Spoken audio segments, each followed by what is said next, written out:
ইউরোপের দেশে চাকরি নিয়োগ সকলের স্বপ্নের দেশ। ইউরোপের অন্যতম প্রবাসী প্রত্যাশী দেশ ইতালি। সবাই কিন্তু ইতালি যেতে ইচ্ছুক। ঠিক আছে, এই যে সার্কুলারটি দেওয়া হয়েছে যেখানে আমরা এখন দেখবো, এই যে ইউরোপের অন্যতম প্রবাসী প্রত্যাশী দেশ ইতালি 2025 সালে 1,65,000 কর্মী নিয়োগের একটি খসড়া নীতিমালা প্রণয়ন করেছে। দেশটি স্বরাষ্ট্র মন্ত্রণালয় থেকে প্রকাশিত এই নীতিমালায় তো দেখছেনই তো, এখানে কিন্তু সার্কুলারটি দেওয়া হয়েছে। এই সার্কুলারটি দেওয়া হয়েছে কিন্তু এই যে এই 1,65,000 কর্মী নেবে ইতালি। এই এটা 71 টিভি থেকে। এই যে আজকে 6 অক্টোবর 2024, আজকে এই যে 6 অক্টোবর 2024 আজকে সার্কুলারটি কিন্তু দেওয়া হয়েছে। তো এটা এখানে এটাই বলা হয়েছে যে খুব শীঘ্রই এই যে 2025 সালে বাংলাদেশ থেকে 1,65,000 কর্মী নিয়োগে একটি খসড়া নীতিমালা প্রণয়ন করেছেন সরকার।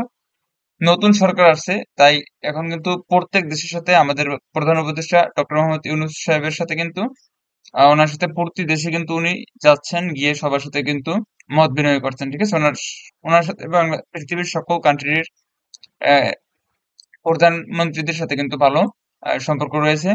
ইতিমধ্যে কিন্তু মালয়েশিয়াতে কর্মী নিয়োগে একটা খসড়া প্রণয়ন করা হয়েছে, দেখেছেন সবাই। দেশটির স্বরাষ্ট্র মন্ত্রণালয় থেকে প্রকাশিত এই নীতিমালা উল্লেখ আছে 2025 সালের জন্য ইতালিতে বৈধভাবে শ্রমিক নেওয়ার বিষয়ে প্রস্তাবিত খসড়া উপস্থাপন করেছেন দেশটির প্রশাসনিক কর্মকর্তারা। ঠিক আছে, এবার প্রথম ও দ্বিতীয় ধাপে অসংখ্য অভিবাসীরা কর্মী হিসেবে প্রবেশ করতে পারবে। আগামী বছরের ফেব্রুয়ারিতে থাকছে ক্লিক ডের প্রথম ধাপ, যেখানে 70% আবেদন জমা হবে।